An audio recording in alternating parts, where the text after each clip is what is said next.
నమస్తే, welcome to STV news. ముందుగా headlines చూద్దాం.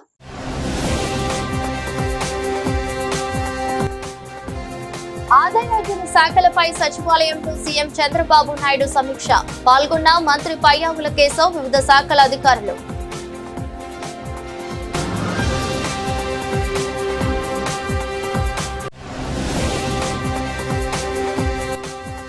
పోలవరం విషయంలో అన్యాయం జరుగుతుంటే చూస్తూ ఊరుకోబో. పార్టీలకు అతీతంగా ఎంపీలతో కలిసి పోరాడేందుకు సిద్ధమని వైసీపీ ఎంపీ మిథున్ రెడ్డి హెచ్చరిక.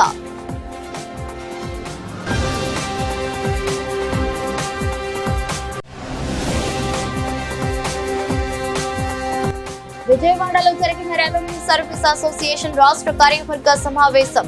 ఉద్యోగుల సమస్యలపై చర్చించి భవిష్యత్తులో చేపట్టాల్సిన కార్యక్రమాలపై తీసుకోనున్న నిర్ణయాలు.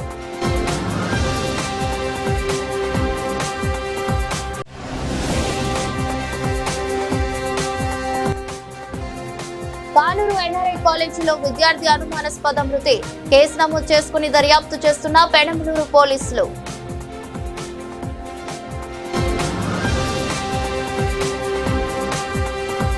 ఆదాయార్జన శాఖలపై సచివాలయంలో సీఎం చంద్రబాబు నాయుడు సమీక్ష నిర్వహించారు.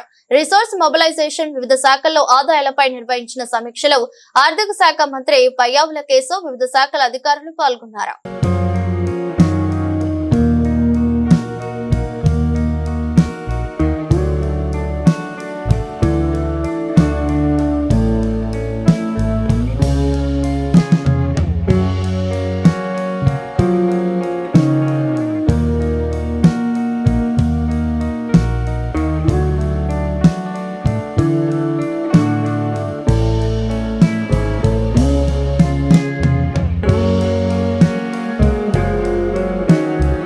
విధి నిర్వహణలో రెవెన్యూ ఉద్యోగులు అనేక సమస్యలు ఎదుర్కొంటారని ఏపీ జేఏసీ అమరావతి అధ్యక్షుడు బొప్పరాజు వెంకటేశ్వర్లు అన్నారు. ఉన్నతాధికారుల ఆదేశాలు తాము తప్పక పాటించాల్సి ఉంటుందని చెప్పారు. రెగ్యులర్ పీసీ యాక్ట్ వంటివి ఉద్యోగులపై మోపడం సరికాదన్నారు. Andhra Pradesh revenue service association Vijayawada రాష్ట్ర కార్యవర్గ సమావేశం విజయవాడ గవర్నర్ పేటలోని రెవెన్యూ భవన్ లో జరిగింది. 2 రోజుల పాటు జరగనున్న ఈ సమావేశంలో ఉద్యోగుల సమస్యలపై చర్చించి భవిష్యత్తులో చేపట్టాల్సిన కార్యక్రమాలపై నిర్ణయాలు తీసుకుంటారు. తొలి రోజు సమావేశంను కార్యక్రమానికి ముఖ్య అతిథిగా హాజరైన బొప్పరాజు ప్రారంభించారు. ఈ సందర్భంగా ఆయన ప్రసంగిస్తూ రెవెన్యూ ఉద్యోగులు విధుల్లో అలసత్వం వహిస్తున్నారంటూ రెగ్యులర్ పీసీ యాక్ట్లు మోపడం సరికాదన్నారు. ఉన్నతాధికారులు అప్పటికప్పుడు తమకు వేరే పనులు చెబుతుంటారని, అవి చేసే క్రమంలో రెగ్యులర్ విధులు ఆలస్యం కావచ్చన్నారు. ఉద్యోగులు తప్పు చేస్తే డిసిప్లినరీ యాక్షన్ తీసుకోవాలని, ఆ అధికారం ఉన్నతాధికారులకు ఇవ్వాలని అభిప్రాయం వ్యక్తం చేశారు. రెవెన్యూ ఉద్యోగుల పనేంటో ఉన్నతాధికారులకు మాత్రమే తెలుస్తుందన్నారు. ఎందుకు చేయించారనేది భగవంతుడికి తెలియాలి. సరే, చేపిస్తే ఒక్కొక్క దాంట్లో 15-20 మంది స్టాఫ్ మొత్తం ఇన్వాల్వ్ చేశారు. అంటే అందరికీ తెలియాలి, నాకేం లేదు మా జిల్లా అనుకో, మాకు రేపు మళ్ళీ మన జిల్లాకు కూడా రావచ్చు. కాబట్టి ఇంకే మీకు కూడా మంచిదే. ఈరోజు వచ్చిన చూసి సంతోషపడ మాకండి. ఈ సర్ప్రైజ్ చెక్స్ ఏదైతే కార్యాలయాలు చేశారో ఈ 20 మందిని కంబైన్డ్గా డిసిప్లినరీ యాక్షన్కి పంపించేశారు. ఇవి ఎక్కడికెళ్తే ఏసీ అంటే ప్రాసెస్ మామూలే. ఎట్లాంటి మామూలు? ట్రాప్ కేసుకి డిఏ కేసులకి ఎట్లా జరుగుతుందో అదే ప్రాసెస్. సెక్రటరీకి వెళ్ళటం, వాళ్ళు విజిలెన్స్ పంపటం, విజిలెన్స్ మళ్ళీ సెక్రటరీ రావటం, మళ్ళా వాయిదాలు. ఎక్సెప్ట్ అరెస్ట్ అనేది తప్ప, క్రిమినల్ కేసు తప్ప మిగతా ప్రాసెస్ అంతా ఎలా విధన్నారు. దానికి మేము అడ్డు తగిలాము. దీన్ని మేము ఒప్పుకోము. సర్ప్రైజ్ చెక్స్ చేసే అధికారం మా అధికారులకు ఉండాలి. సరే, మీరు చేస్తున్నారు, తప్పులేదు, మేము దాన్ని అడగము. కానీ మా విధి నిర్వహణలో మేము ఏమేమి పని చేయాలో మా ఉన్నతాధికారులు మాకు నిర్దేశిస్తుంటారు. మేము చేస్తున్న పని మమ్మల్ని చేయనీయరు. అది ఆపేసి ఇంకొక పని పొమ్మని, అర్జెంటుగా పొమ్మని మా కలెక్టరు, మా జేసీ, మా డిఆర్, మా ఆర్డీఓను ఎవరో ఒకళ్ళు మమ్మల్ని డైవర్ట్ చేస్తారు. చేసినప్పుడు అక్కడ పాస్బుక్లు పంచుకుంటా కూర్చుంటారంటే ఒప్పుకోడు. అక్కడ చచ్చిపోయే శవం ఉంది, ఆ శవం దగ్గరికి వెళ్ళమంటే నేను శవం దగ్గరికి వెళ్ళాలి. లేదు అర్జెంటుగా కట్ట తెగింది, వెళ్ళి ఆ చెరువు కట్ట పూడ్చిరమ్మంటే అక్కడికి వెళ్ళాలి. లేదు యాక్సిడెంట్ అయింది, బస్సు అక్కడ బోల్తా పడింది, 3 రోజులు అక్కడే కూర్చొని బస్సు అంతా క్లీన్ చేయమంటే క్లీన్ చేయాలి. నాకు ఈ పనిలో నేనున్నప్పుడు నన్ను మీరు రెగ్యులర్ పీసీ యాక్ట్ కింద పెట్టేటువంటి ప్రాసెస్ని దీనికి చేస్తే ఒప్పుకోం. తప్పులుంటే డిసిప్లినరీ కేసు తీసుకుని వస్తే డిపార్ట్మెంట్కి పంపించండి. డిపార్ట్మెంట్ యాక్షన్కి మేము ఓకే, మేము తీసేయమంటలేదు. తప్పు చేసింది ఎంత గ్రావిటీ ఏందనేది మా జిల్లా కలెక్టర్ గారికి తెలుస్తుంది. కాబట్టి సీసీఎల్ఏ ద్వారా జిల్లా కలెక్టర్కి పంపించాలని గట్టి కూర్చున్నాం. అయితే ఇక్కడ మళ్ళీ మీటింగ్ పెట్టారు, సరే అన్నారు. కానీ 1-2 కేసులు మనం గొడవ చేసిన వారికి పంపించారు సీసీఎల్ఏకి. కానీ 10 రోజులకు ఒకటి 20 రోజులకు ఒకటి వస్తున్నాయి, అవి రావు. ఒకసారి వచ్చి రావు కేసులు అక్కడి నుంచి ఏసీబీ నుంచి. ఆ వచ్చిన కేసులు వచ్చినట్టుగా మళ్ళా విజిలెన్స్ కమిషన్ పంపిస్తున్నారు. కానూరు ఎన్ఆర్ఐ కాలేజీలో విద్యార్థి అనుమానాస్పద మృతి చెందాడు. హాస్టల్ రూమ్ లో ఫ్యాన్ కి ఉరివేసుకుని ఆత్మహత్యకు పాల్పడ్డాడు.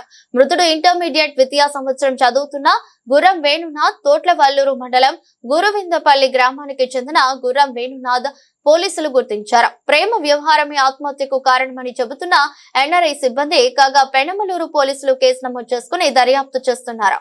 26 రాష్ట్రాలకు చెందిన బీసీ ఎంపీలతో ఢిల్లీలోని ఏపీ భవన్ లో బీసీల సమస్యల పరిష్కారం కోరుతూ రౌండ్ టేబుల్ సమావేశం జరపనున్నట్లు జాతీయ బీసీ సంక్షేమ సంఘం రాష్ట్ర అధ్యక్షులు బోను దుర్గా నరేష్ తెలిపారు. బీసీలకు 50% రిజర్వేషన్లతో పాటు ప్రధాన సమస్యలపై ఈ సమావేశంలో తీర్మానం చేసి ప్రధాని మోదీ దృష్టికి తీసుకువెళ్లనున్నట్లు తెలిపారు. విజయవాడ ప్రెస్ క్లబ్ లో జాతీయ బీసీ సంక్షేమ సంఘం రాష్ట్ర అధ్యక్షులు బోను దుర్గా నరేష్ మీడియా సమావేశం నిర్వహించారు. ఈ సందర్భంగా మాట్లాడుతూ ఫిబ్రవరి 6వ తేదీన హలో బీసీ చలో ఢిల్లీ పేరుతో కార్యక్రమం తలపెట్టినట్లు తెలిపారు. ఢిల్లీలోని ఏపీ భవన్ లో బీసీల సమస్యలపై ఈ రౌండ్ టేబుల్ సమావేశం జరగనున్నట్లు చెప్పారు. తొలిసారి ఎంపీల మద్దతుతో బీసీల సమస్యల పరిష్కారం కోసం ముందుకు వెళుతున్నామన్నారు. ఈ సమావేశంలో 26 రాష్ట్రాలకు చెందిన బీసీ ఎంపీలు, కేంద్ర మంత్రులు పాల్గొంటారని, ఆంధ్రప్రదేశ్ నుంచి 500 మంది బీసీ నేతలు ఈ కార్యక్రమానికి హాజరు కానున్నట్లు వెల్లడించారు. గత 5 దశాబ్దాలుగా బీసీల కోసం పోరాడుతున్న రాజ్యసభ సభ్యులు ఆర్ కృష్ణయ్య ఆధ్వర్యంలో పోరాటం చేస్తున్నామన్నారు. ఈ కార్యక్రమంలో బీసీ సంక్షేమ సంఘం యువజన విభాగం రాష్ట్ర అధ్యక్షులు రంగు విక్రమ్, పెంటాస్ ఐకిరణ్, మండం జ్యోతి, పోతిన వరప్రకాష్, జువ్వాది సుధీర్, హేమ, వరలక్ష్మి తదితరులు పాల్గొన్నారు. రేపు 5, 6, 7 తారీఖున ఢిల్లీలో ఏపీ భవన్లో 26 రాష్ట్రాల ఓబీసీ ఎంపీలందరినీ ఒక కాన్ఫరెన్స్ హాల్లో ఏపీ భవన్లో బీసీలకు సంబంధించి 3 బలమైన డిమాండ్లు, ఒకటి ఓబీసీ రిజర్వేషన్ గురించి, అలాగే బీసీలు జనాల కొనగణన గురించి, అలాగే 50% రిజర్వేషన్ గురించి, అలాగే బీసీలకు కేంద్రంలో ప్రత్యేకమైన మంత్రిత్వ శాఖ కావాలని చెప్పేసి మేము ఎప్పటి నుంచో ఈ డిమాండ్స్ మీద దాదాపు ఢిల్లీలో 2000 పైగా ధర్నాలు చేయగా ఈ రోజున ప్రధానమంత్రి గారు మీకు ఎంతమంది ఎంపీల మద్దతు ఉందో వాళ్ళందరితో కూడా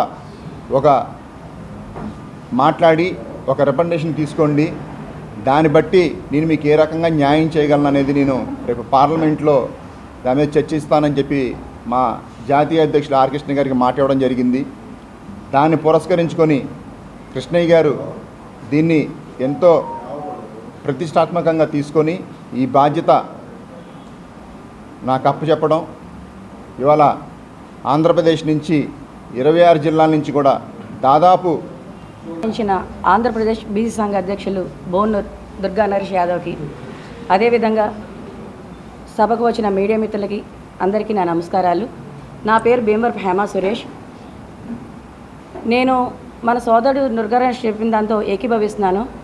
ఇది చలో ఢిల్లీ అనే 5, 6, 7 తారీఖులలో జరిగే కార్యక్రమాల్లో మన బీసీ కులం అని కాకుండా బీసీ కుటుంబం మొత్తం మద్దతు తెలిపి మన హక్కుల పోరాటానికై జరిగే సభ ఇది కేవలం ఏ సినిమా యాక్టర్లు చేసే రోడ్ షోనో, పదవుల కోసం చేసే రాజకీయ నాయకులతో ఎలక్షనో స్టంటో కాదు, మన హక్కుల కోసం మనం సాధించేది. దీన్ని ఎవరినో ఉద్ధరిస్తామన్న భావంతో కాకుండా మనకు మనం ఉద్ధరించుకునేటట్టు మొత్తం అందరూ బీసీ కుటుంబం మొత్తం ఢిల్లీలో సమావేశమై మన హక్కుల గళం విప్పాలని కోరుకుంటున్నాను. స్టేట్ యూత్ కన్వీనర్ని. అయితే రేపు 6వ తారీఖు జరగబో హలో బీసీ చలో ఢిల్లీ అనే కార్యక్రమం ఆయన మన బోను దుర్గా నరేష్ గారు జనవరి 6వ తారీఖు అధ్యక్ష పదవిని అలంకరించడం జరిగింది. ఫిబ్రవరి 6వ తారీఖుకి కరెక్ట్గా నెల అవుతుంది. ఈ నెల రోజుల్లో కనీసం ఒక 6 ప్రెస్ మీట్లు, గోడ పత్రిక ఆవిష్కరించడం కానీ ఇవన్నీ కూడా జరగడం అనేది చాలా ఆనందంగా ఉంది. అదేవిధంగా ఆర్ కృష్ణయ్య గారు మన నరేష్ గారికి వెన్నుండి ఎంపీలని కేంద్ర ఎంపీలని హాజరుపరచడం, రౌండ్ టేబుల్ సమావేశం ఏర్పాటు చేయడం, దాంట్లో ముఖ్యంగా 3 పాయింట్లని మోడీ గారి వద్దకు చేరే వరకు మన ఇది వినిపించడం అనేది చాలా ఆనందంగా ఉందండి. హలో బీసీ చలో ఢిల్లీ కార్యక్రమానికి సారథ్యం వహించినటువంటి జాతీయ బీసీ సంక్షేమ సంఘం ఆంధ్రప్రదేశ్ అధ్యక్షులు బోను దుర్గా నరేష్ గారి సారథ్యంలో మన బీసీలు అందరం కూడా ఏకతాటిపైకి వచ్చి వర్గాలు లేకుండా మన కోసం పోట్లాడుతున్న ఈ పోట్లాటలో మీరంతా కూడా భాగస్వామ్యం కావాలని, ఈ కార్యక్రమాన్ని జయప్రదం చేయాలని కోరుకుంటున్నాం. జై బీసీ, జై జై బీసీ. నా పేరు పెంటా సాయి కిరణ్, విజయవాడ సిటీ యూజన్ ప్రెసిడెంట్గా ఉన్నాను. మరి హలో బీసీ చలో ఢిల్లీ కార్యక్రమం ఆంధ్రప్రదేశ్ నూతనంగా ఏర్పడిన బోను దుర్గా నరేష్ గారు రాష్ట్ర అధ్యక్షులుగా కృష్ణయ్య గారి పిలుపు మేరకు రేపు ఢిల్లీలో 5, 6వ తారీఖున బీసీకి రావాల్సిన చట్టసభలో 50% రిజర్వేషనే కానివ్వండి, ఇతర సమస్యల మీద పోరాడి మన కృష్ణయ్య గారు ఏదైతే ఉన్నారో యావత్ 26 రాష్ట్రాల్లో ఉన్న బీసీ సోదరులందరూ 500 పైగా మంది ఈ రౌండ్ టేబుల్ సమావేశానికి హాజరవుతున్నారు. అందరూ ఎంపీల్ని కలిసి మాకు రావాల్సిన హక్కులకి పోరాడి దాని మీద అయితే కృషి చేయాల్సిందిగా ఈ సందర్భంగా కోరుకుంటూ, అట్లాగే ఇంతటి మంచి కార్యక్రమం బోను దుర్గా నరేష్ గారు కార్యక్రమం చేపట్టినారు, వాడికి కూడా కృతజ్ఞతలు తెలియజేసుకుంటూ సెలవు తీసుకుంటున్నాను. జాతీయ బీసీ సంక్షేమ సంఘం స్టేట్ మహిళా వర్కింగ్ ప్రెసిడెంట్ని. ఈరోజు మా రాష్ట్ర అధ్యక్షులు బోను దుర్గా నరేష్ గారు హలో బీసీ చలో ఢిల్లీ అనే కార్యక్రమంలో మాకు కూడా ఈ అవకాశం ఇచ్చినందుకు మా జాతీయ అధ్యక్షుల వారు ఆర్ కృష్ణయ్య గారికి నేను చాలా కృతజ్ఞతగా ఉంటాం. అలాగే స్టేట్ మహిళా టీం తరఫు నుంచి మా మహిళలు అందరం కూడా రేపు పొద్దున్న తెల్లవారుజామున 3ంటికి బయలుదేరుతున్నాం. రేపు 6వ తారీఖు సుమారు 200 మందిగా బయలుదేరుతున్నాము. రేపు జరగబోయే ఏపీ భవన్లో ఎంపీలు అలాగే కేంద్ర మినిస్టర్లు వాళ్ళందరి మీదుగా రేపు మా జాతీయ అధ్యక్షుల వారు ఆర్ కృష్ణయ్య గారు అలాగే బోను దుర్గా నరేష్ గారి ఆధ్వర్యంలో ఆ ప్రోగ్రాం చాలా సక్సెస్ఫుల్గా జరగాలని, అలాగే 26 రాష్ట్రాల నుంచి ఇవాళే పాలకొల్లు నుంచి కూడా ఇందాకే బయలుదేరారు, వాళ్ళు కూడా ట్రైన్లో ఉన్నారు. ఇప్పుడు సెండప్ పలకడానికి కూడా వెళ్ళడానికి మేము సిద్ధంగా ఉన్నాం. అందరికీ నమస్కారం. కూటమి ప్రభుత్వం అధికారంలోకి వచ్చి 7 నెలలు గడుస్తున్నా నేటికి ఇచ్చిన హామీలు అమలు చేయలేదని దళిత బహుజన ఫ్రంట్ అధ్యక్షులు కొరివి వినయ్ కుమార్ విమర్శించారు. గత ప్రభుత్వం చేసిన తప్పుల గురించి చర్చిస్తున్నారే తప్ప చర్యలు ఎందుకు తీసుకోవడం లేదని ప్రశ్నించారు. విజయవాడ ప్రెస్ క్లబ్ లో దళిత బహుజన ఫ్రంట్ ఆధ్వర్యంలో మీడియా సమావేశం నిర్వహించారు. ఈ సందర్భంగా వ్యవస్థాపక అధ్యక్షులు కొరివి వినయ్ కుమార్ మాట్లాడుతూ, రాష్ట్రంలో కూటమి ప్రభుత్వం అధికారంలోకి వచ్చి 7 నెలలు గడుస్తున్నా ఇచ్చిన హామీలు అమలు చేయలేదన్నారు. బీసీలకు సంబంధించిన కులగణన చేయలేదని, కనీసం సమీక్ష జరపలేదని ఆరోపించారు. గత ప్రభుత్వం చేసిన తప్పులు చర్చిస్తున్నారు తప్ప చర్యలు మాత్రం తీసుకోవడం లేదన్నారు. ఎస్సీ ఎస్టీ సబ్ ప్లాన్ నిధులను సక్రమంగా ఖర్చు చేయాలని, గత ప్రభుత్వం ఎస్సీ ఎస్టీ సబ్ ప్లాన్ నిధులు మళ్లింపుపై విచారణ చేయాలని కోరారు. పోలవరం ప్రాజెక్టు నిర్వాసితులకు న్యాయం చేయాలని, వారి సమస్యలను పరిష్కరించాలని డిమాండ్ చేశారు. నామినేటెడ్ పోస్టులో 25% రిజర్వేషన్ అమలు చేయాలన్నారు. రాష్ట్ర విస్తృత కార్యవర్గ సమావేశం ఈరోజు విజయవాడలో నిర్వహిస్తూ ఉన్నాం. దీనికి ముఖ్యమైన ఉద్దేశం ఏంటంటే, రాష్ట్రంలో అధికారంలోకి వచ్చినటువంటి తెలుగుదేశం కూటమి ప్రభుత్వం ఏదైతే ఉందో 7 నెలలు పూర్తి చేసుకుంది. ఈ పూర్తి చేసుకున్న 7 నెలల కాలంలో ఎన్నికల సందర్భంలో అనేక వాగ్దానాలు చేసింది. ఆ వాగ్దానాలన్నీ కూడా ఇంతవరకు అమలు జరగలేదనేది మా అభిప్రాయం. మా వాళ్ళు చెబుతున్న సమాచారం ప్రకారం పాలసీ పరంగా కానీ, బడ్జెట్ కేటాయింపుల్లో కానీ ఎస్సీ ఎస్టీలకు సంబంధించిన అనేక అంశాలని ఆనాడు గత ప్రభుత్వం విస్మరించిన అనేక అంశాలని 27 పథకాలు రద్దు చేస్తే ఆ పథకాలు పునరుద్ధరణ జరగలేదు. ఎస్సీ ఎస్టీ సబ్ ప్లాన్ చట్టం ఇంకా ఆపరేషనలైజ్ కాలేదు. ఎస్సీ ఎస్టీకి సంబంధించినటువంటి కార్పొరేషన్లకి నిధులు కేటాయింపు జరగలేదు. ఇట్లాంటి విషయాలన్నిటి మీద కూడా చర్చిస్తూ ఉన్నాం. అట్లాగే బీసీలకు సంబంధించినటువంటి కులగణన జరపాలని అప్పుడు చెప్పున్నాం, వాళ్ళు చేస్తామని చెప్పున్నారు. దానికి సంబంధించి కూడా ఇంతవరకు చర్చ జరగలేదు. అట్లాగే ఏజెన్సీ ఏరియాలో ట్రైబల్స్కి జియో నెంబర్ 3 ప్రకారంగా చాలా తీవ్రమైనటువంటి అన్యాయం జరుగుతుంది. ఆ విషయంలో కూడా ఎక్కడ కలగ చేసుకోలేదు. గత ప్రభుత్వం చేసినటువంటి అనేక తప్పుల్ని చర్చిస్తున్నారు కానీ తగిన చర్యలు తీసుకోలేదు. దళితులకు జరిగిన అన్యాయాలపైన అక్రమాలపైన ప్రభుత్వం ఇంతవరకు సీరియస్ యాక్షన్ తీసుకోలేదు. ప్రభుత్వం డిమాండ్ చేస్తూ ఉన్నాం. గత ప్రభుత్వం చేసినటువంటి ఎస్సీ ఎస్టీలు జరిగిన అన్యాయాల మీద సమీక్ష జరిపి ప్రత్యేకంగా వాళ్ళ బడ్జెట్ కేటాయింపులు, పథకాల పునరుద్ధరణ, అట్లాగే బీసీలకు సంబంధించినటువంటి కార్పొరేషన్ నిధులు కేటాయించడం, వాటికి సంబంధించినటువంటి అంశాలతో పాటు ప్రభుత్వం ఇప్పుడే అనేక నామినేట్ పోస్టులు ఇస్తూ ఉంది. కూటమి ప్రభుత్వంలో పంపిణీ జరుగుతుంది. కానీ గత ప్రభుత్వం ఓడిపోవడానికి సామాజిక సంస్థలు, కుల సంఘాలు, పౌర సంస్థలు అనేకం పనిచేస్తున్నాయి. వాళ్ళ భాగస్వామ్యంతో కూడా నామినేట్ పోస్టుల్లో అవకాశం కల్పించాలని ప్రభుత్వాన్ని డిమాండ్ చేస్తూ ఉన్నాం. కేవలం పార్టీలు నాయకులకే కాకుండా అనేక మంది పౌర సంస్థల నాయకులు గత ప్రభుత్వానికి వ్యతిరేకంగా పోరాడే సందర్భం ఉంది. వారి భాగస్వామ్యం కూడా కావాలి. పౌర సమాజ భాగస్వామ్యం. అందరికీ నమస్కారం. నా పేరు అంగడాల పూర్ణచంద్రరావు. దళిత బహుజన్ ఫ్రంట్ రాష్ట్ర అధ్యక్షుడిగా పనిచేస్తూ ఉన్నాను. ఈ రాష్ట్రంలో ఏ ప్రభుత్వం వచ్చినా అన్ని ప్రభుత్వాలు, రెడ్డి ప్రభుత్వం పోయి కమ్మ ప్రభుత్వం వచ్చింది. అంతకుముందు కమ్మ ప్రభుత్వం పనిచేసింది. కమ్మ రెడ్డి ప్రభుత్వాలు రెండూ కూడా ఎస్సీ ఎస్టీ బీసీ మైనార్టీలందరినీ కూడా అన్యాయం చేస్తూ ఉంది. ప్రతి విషయంలో కూడా ఎలక్షన్ టైంలోకి వచ్చేసరికి మమ్మల్ని ఎక్కించండి, మేము బ్రహ్మాండంగా ఈ పథకాలన్నీ చేస్తాము, ప్రతి పథకము మేము చేస్తాము, మీకు అసలు మేమే దేవుళ్ళము అని అన్ని వరాలు ఇస్తారు. ఎన్ని వరాలంటే వెంకటేశ్వర స్వామి దగ్గర కూడా అన్ని వరాలు మేము పొందల లేదు. మీరు చర్చికి పోయినా కూడా మా ఫాస్టర్ గారు కూడా ఆ విధంగా చెప్పల. అంతకంటే ఎక్కువగా నువ్వు అసలు కదలకుండా ప్రతి విషయాన్ని కూడా మీ బాధలన్నీ మాకు తెలుసని చెప్పి ప్రభుత్వాలకు వచ్చినటువంటి ఈ కమ్మారెడ్డి ప్రభుత్వాలు ఎట్టి పరిస్థితుల్లో నువ్వు ప్రభుత్వం పైకి వచ్చిన తర్వాత ఒక్క కార్యక్రమం కూడా ఎస్సీ ఎస్టీ బీసీ పేద వర్గాల కోసం పనిచేయలేదు. నేను ఒకటే అడుగుతా ఉన్నా, ఈ రాష్ట్రంలో కుల గణన చేస్తానని చెప్పి ఈ ప్రభుత్వాలు మోసం చేస్తూ ఉన్నాయి. కుల గణన చేసి అసలు మా వాటా ఏదో మాకు ఇవ్వాల్సిన అవసరం ఉంది, అసలు మాకు రాజ్యాధికారం కావాల్సిన అవసరం ఉంది. మీరు ఏమి చేస్తూ ఉన్నారు బీసీల కోసం, ఎస్సీల కోసం, ఎస్టీల కోసం, మైనారిటీల కోసం? డాక్టర్ బిఆర్ అంబేద్కర్ మూలంగా మాకు రిజర్వేషన్లు వస్తే రిజర్వేషన్లకు సరిగ్గా అమలుపరచకుండా ఇంతకాలం నుంచి కూడా ఒక్కొక్కళ్ళకి 1000 కోట్లు, 5000 కోట్లు, 10,000 కోట్లు, 1,00,000 కోట్ల కూడా పడగలుగుకుంటా మీరు మా డబ్బు మొత్తం కూడా కూడగొట్టుకుని మీరు ఫారిన్ బ్యాంకులు. పోలవరం విషయంలో అన్యాయం జరుగుతుంటే చూస్తూ ఊరుకోబోమని, అవసరమైతే పార్టీలకు అతీతంగా ఎంపీలతో కలిసి పోరాడేందుకు సిద్ధమని లోక్సభలో వైఎస్ఆర్సీపీ ఎంపీ మిథున్ రెడ్డి ప్రకటించారు. మంగళవారం పార్లమెంట్ బడ్జెట్ సమావేశాల్లో రాష్ట్రపతి ప్రసంగంపై ధన్యవాదాలు తీర్మానంపై చర్చలో ఆయన ఏపీకి సంబంధించిన పలు అంశాలపై మాట్లాడారు. పోలవరం ప్రాజెక్టు కెపాసిటీని తగ్గించవద్దు, ఒరిజినల్ గా పోలవరం ప్రాజెక్టు సామర్థ్యం 194 టీఎంసీలు, 7.5 లక్షల ఎకరాలకు నీరు అందేలా దీన్ని డిజైన్ చేశారు. ఇరిగేషన్ తో పాటు తాగునీటి కోసం ఉపయోగించాలనేది ఉద్దేశం.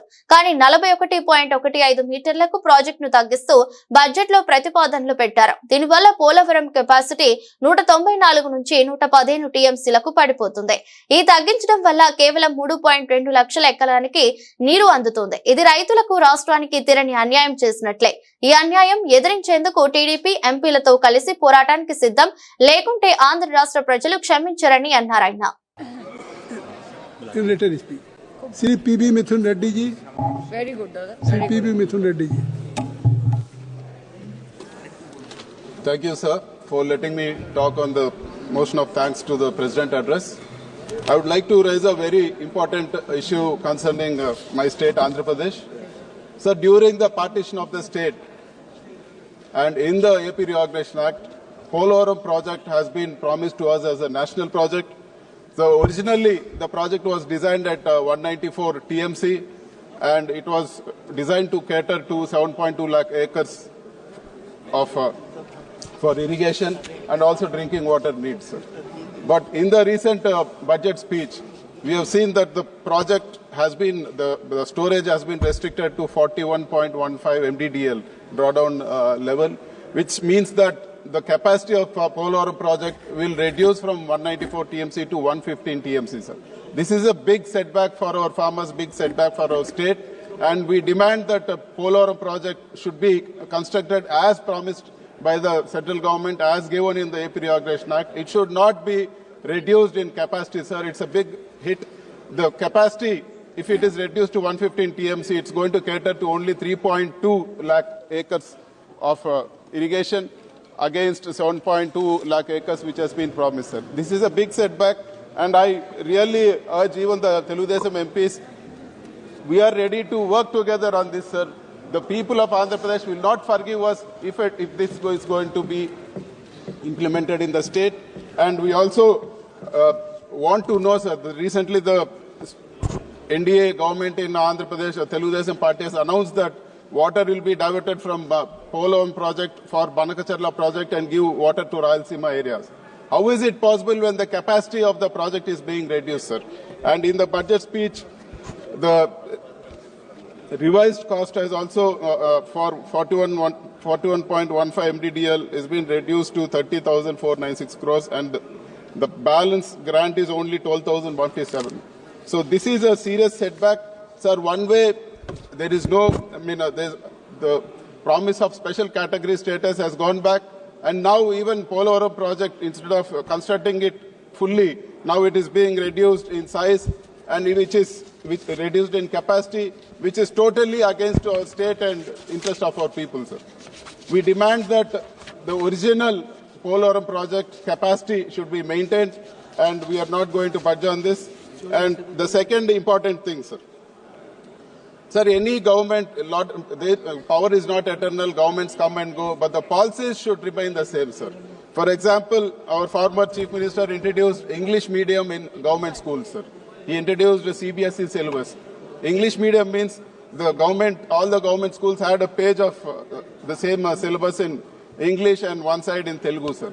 So earlier it was Telugu medium in all the government schools. With English medium, they had great opportunity and they could go anywhere in the world to study also, sir. And CBSE made them competitive throughout the country, sir.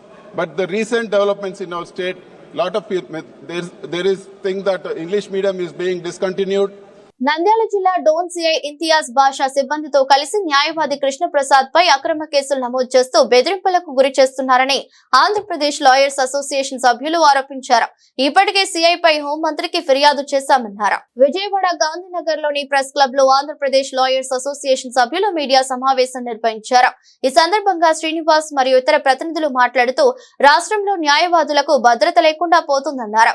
గత 5 నెలల నుండి lawyer ను అతని clients ను బెదిరించడమే కాకుండా ఎంఆర్ఓను సైతం బెదిరించి తప్పుడు ఎంజాయ్మెంట్ కేసులు నమోదు చేస్తున్నారని చెప్పారు.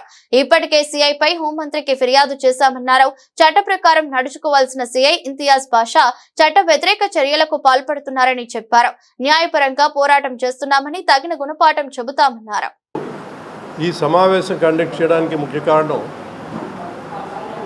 ఆంధ్ర లాయర్స్ అసోసియేషన్ మనందరికీ సుపరిచితమే. ఇది అడ్వకేట్స్ తాలూకా అన్యాయాలు, అడ్వకేట్స్ మీద జరుగుతున్న అన్యాయాలని అరికట్టడానికి protection act, advocates protection act తీసుకురావాలని, తర్వాత అడ్వకేట్లు ఎవరెవరైతే సఫర్ అవుతున్నారో వాళ్ళకి మేము చేయూత ఇవ్వాలని చెప్పి ఒక ఉద్దేశంతో ఈరోజు మీటింగ్ కండక్ట్ చేయడం జరుగుతున్నది. ఈ ప్రెస్ మీటింగ్లో నేను ఒకటే చెప్పదలుచుకున్నా, పోలీసులు అడ్వకేట్లు అన్నది సమన్వయంతో నడవాలి. కానీ అన్ఫార్చునేట్లీ ఏమవుతుందండి, ఇక్కడ ఒక పొలిటికల్ ప్రెషర్ మీద పోలీసులు అడ్వకేట్ల మీద కేసులు పెట్టి అడ్వకేట్లనే కాదు అడ్వకేట్ల తాలూకా ఫ్యామిలీని కూడా అన్యాయం చేస్తున్నారు. ఇక్కడ మన కృష్ణప్రసాద్ గారు ధోని నుంచి అమరావతి వరకు అడ్వకేట్స్ తాలూకా కాజ్ ఇష్యూలోని పాదయాత్ర కోసం పోరాడుతున్నారు. ఆయన ఒక సివిల్ డిస్ప్యూట్లో కేసు వేస్తే ఆ సివిల్ డిస్ప్యూట్లో ప్రాపర్టీని విత్డ్రా చేసుకోమని చెప్పి Imtiaz circle inspector of Dhoni circle Imtiaz అని ఆయన కేసు విత్డ్రా చేసుకుంటావా లేకపోతే కేసులు పెట్టమంటావా? ఒక కేసు పెట్టారు, ఫైట్ చేస్తున్నాడు, వాళ్ళ మీద కంప్లైంట్స్ ఇచ్చారు. డిఎస్పీ వచ్చిన తర్వాత ఆయన కూడా వీడియో తాలూకు రికార్డింగ్ చేస్తూ ఆయన కూడా ఒక ఎవిడెన్స్ని క్రియేట్ చేయడానికి, ఫాల్స్ ఎవిడెన్స్ క్రియేట్ చేయడానికి ప్లాన్ చేసుకుంటూ ఉన్నారు ఒక అడ్వకేట్ మీద.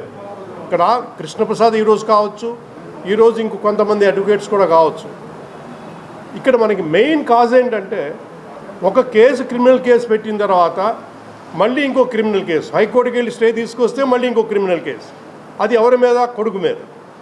అది తప్పు అని చెప్పి మనం హైకోర్టుకు వస్తే ఆయన ఇప్పుడు అడ్వకేట్ మీద ఏమో అటెంప్ట్ టు మర్డర్ కేసు అని పెట్టాడు. ఇట్లా ఆంధ్రప్రదేశ్లో న్యాయవాదుల భద్రత కరువైపోయినటువంటి పరిస్థితుల్లో ఉంది. న్యాయవాది చట్టబద్ధంగా న్యాయస్థానంలో కేసులు వాదించడానికి కూడా వెనకడి వేసేటటువంటి భయాందోళన కలిగిస్తున్నటువంటి పరిస్థితులు ఆంధ్రప్రదేశ్లో న్యాయవాదులను వెంటాడుతున్నాయి. అదేవిధంగా మా కృష్ణప్రసాద్ గారు, మా ఆలా అసోసియేషన్ సభ్యులు, అలాగే డోన్ ప్రాంతంలో ఒక సివిల్ కేసుకి సంబంధించి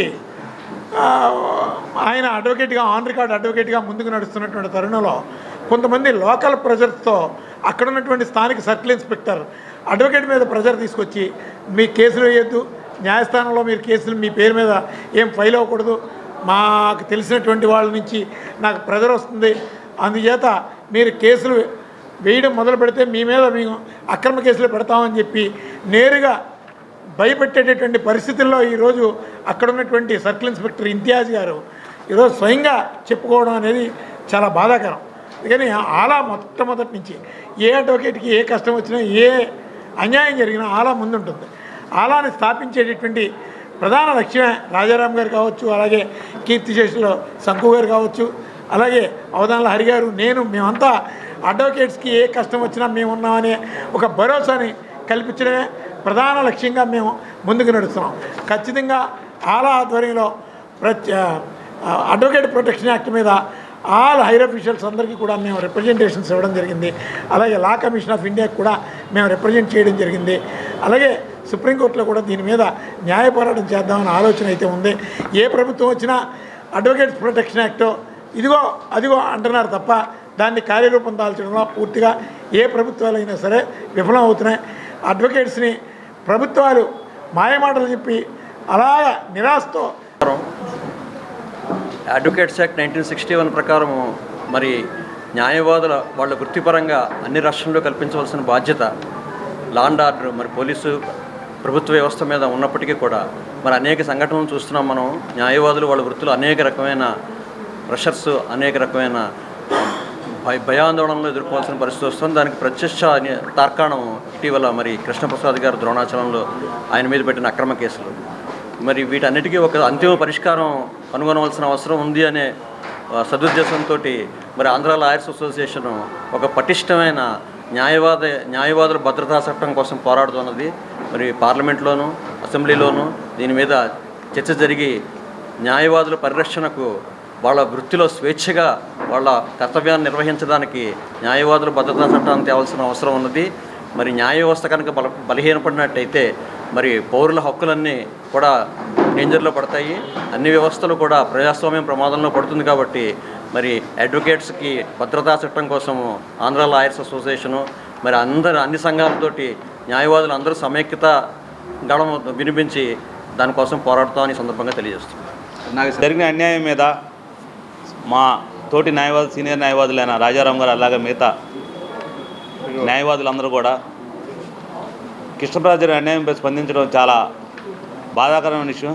ఎందుకంటే ముఖ్యంగా మీకు ఒక విషయం చెప్తున్నా, సామాన్యుడికి కానీ పౌరులకు కానీ సమాజంలో ఏదైనా జరిగితే న్యాయవాదులకి, కోర్టులకు చెబుతాం. అదే ఒక న్యాయవాది జరిగితే ఎవరికి చెప్పుకోవాలనే ఒక ప్రశ్న మీద ఈ రోజున ఇంత దాకా వచ్చి ఇక్కడ విజయవాడలో రాజధాని ఏరియాలో ఒక డోన్ నుంచి వచ్చి ఒక న్యాయవాది న్యాయం చేయండి అని అడగటం ఎంత సమంజసం మీరే డీజీపీ గారిని కానీ హోమ్ మినిస్టర్ గారిని అడగండి. దయచేసి గత 2-3 నెలల నుండి కృష్ణప్రసాద్ మీద, వాళ్ళ కుటుంబ సభ్యుల మీద ఒక సివిల్ మ్యాటర్లో ఒక కేసు న్యాయవాది చేస్తుంటే పార్టీ యొక్క కొంతమంది వ్యక్తులు ప్రలోభాలకు గురయ్యి అక్కడ లోకల్గా ఉన్న ఎవరైతే ఆఫీసర్లు ఉన్నారో దేనికి లొంగుతున్నారో తెలియదు మరి. కానీ ఈ రోజున జరిగిన అన్యాయం చాలా ఎంతో హాస్యాస్పదంగా ఉంది. అలాగే ఇంకా కొన్ని విషయాలు చెప్తే అతను పర్సనల్గా కూడా డోన్లో చాలా ఇబ్బందులు పెడతారని చెప్తున్నారు.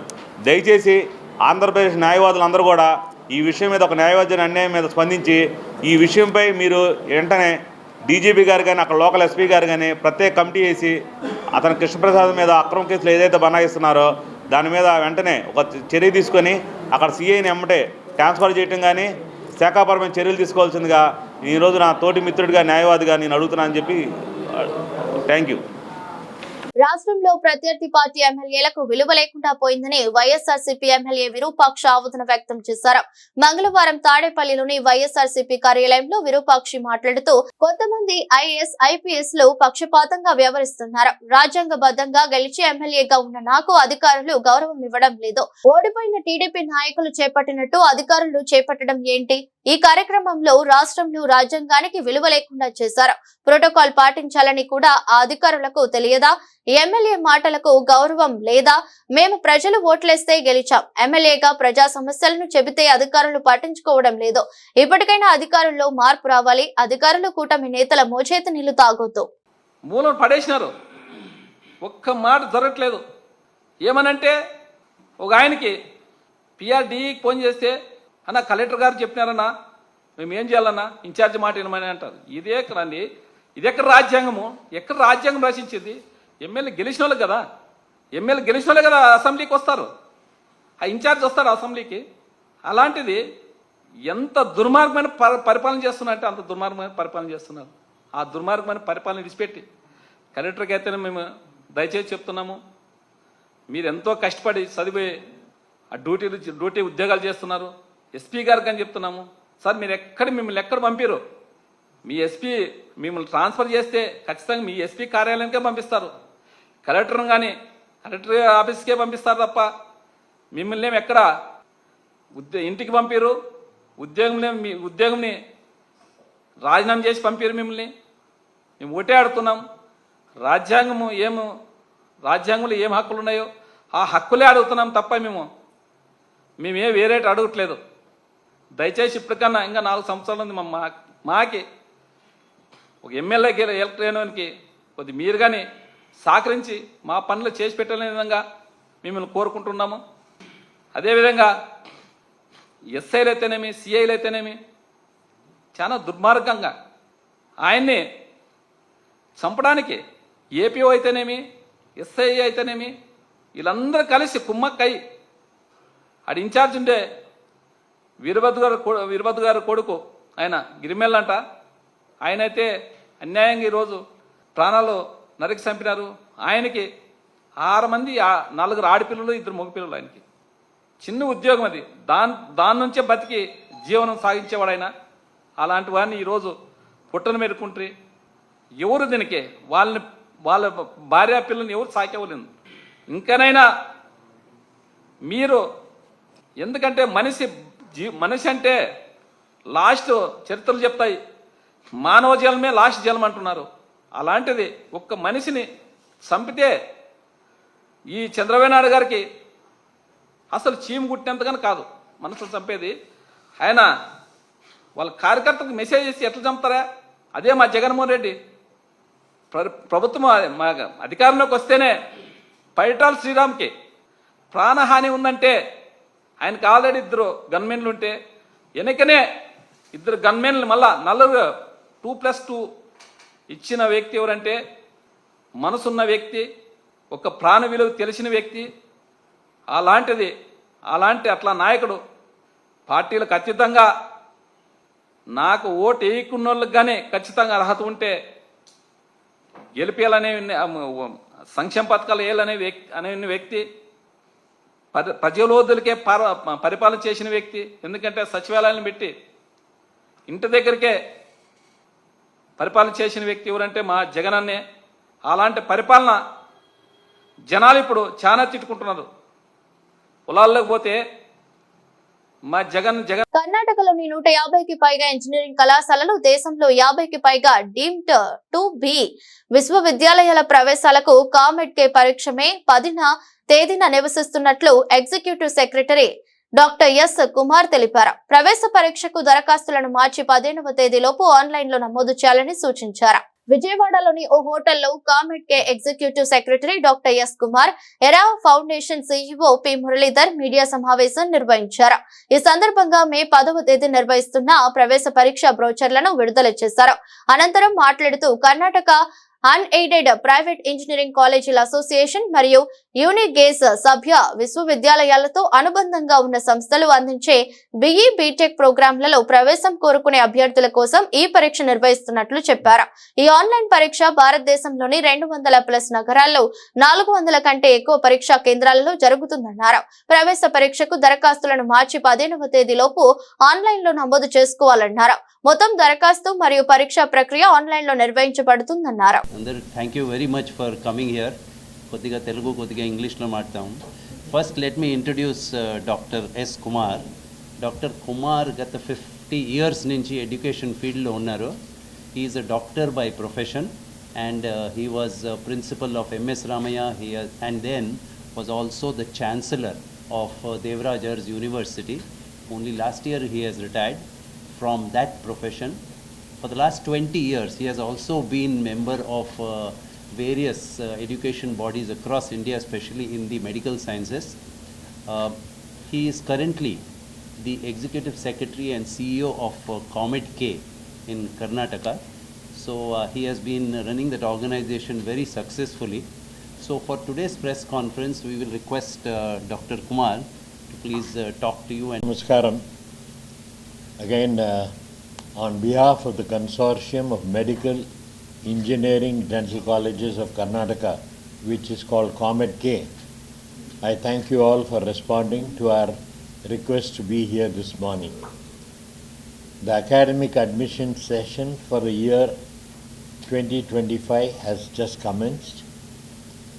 Comet K has been conducting a all India-based merit determination exam for the last 21 years for admission to all the private self-funding colleges of Karnataka. We have 26 medical colleges, 32 dental colleges and about 180 engineering colleges who are members of Comet K.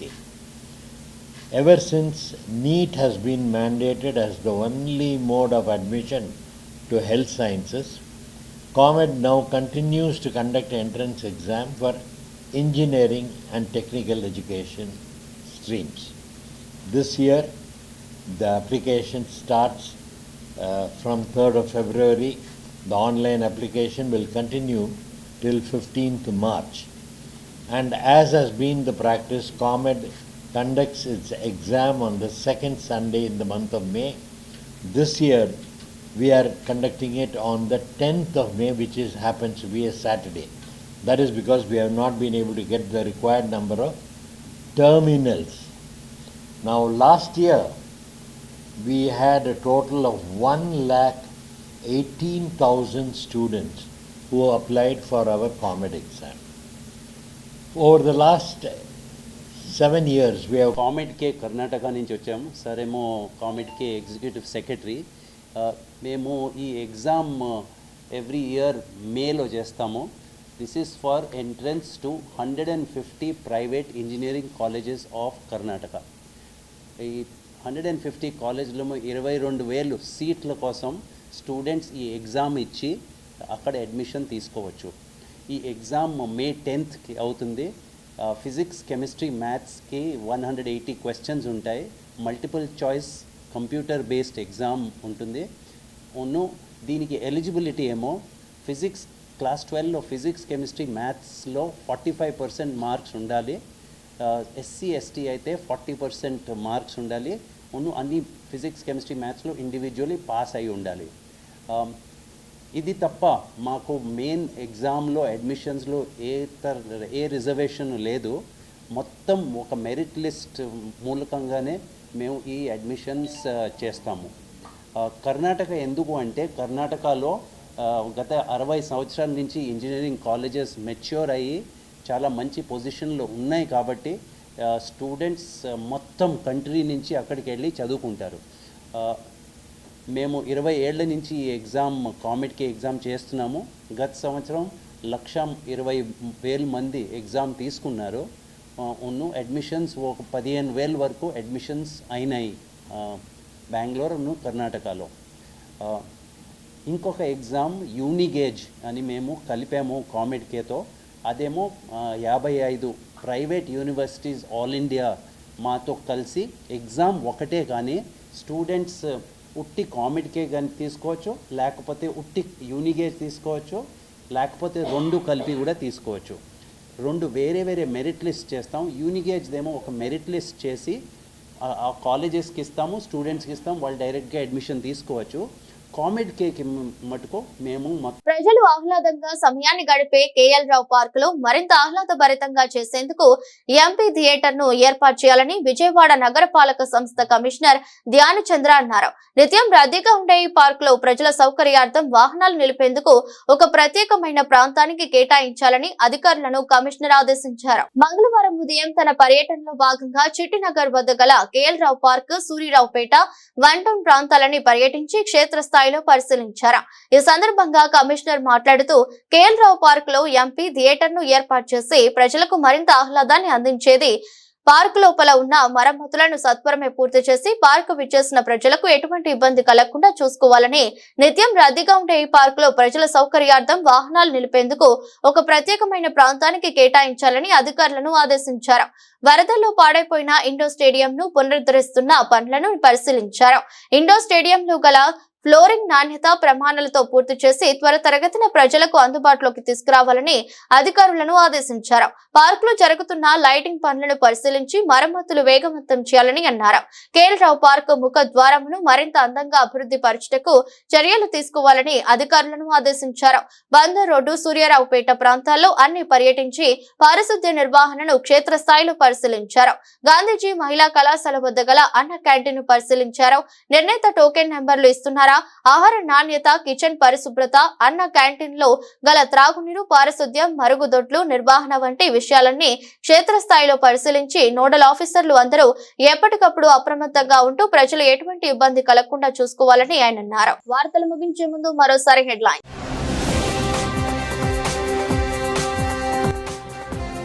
ఆదాయ శాఖలపై సచివాలయంలో CM Chandrababu Naidu సమీక్ష. పాల్గొన్న మంత్రి పయ్యావుల కేశవ్, వివిధ శాఖల అధికారులు.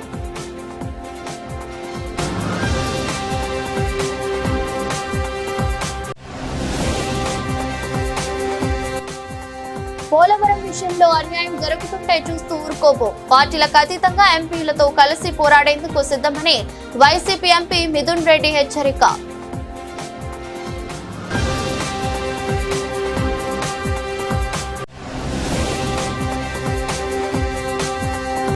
విజయవాడలో జరిగిన రెవెన్యూ సర్వీస్ అసోసియేషన్ రాష్ట్ర కార్యవర్గ సమావేశం.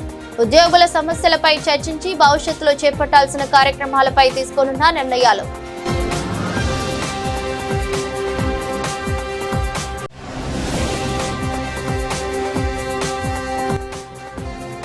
కానూరు ఎన్ఆర్ఐ కాలేజీలో విద్యార్థి అనుమానాస్పద మృతి.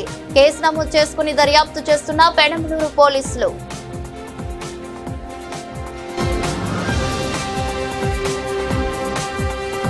ఇది రోజు బులెటిన్. మరో బులెటిన్ లో మళ్ళీ కలుద్దాం.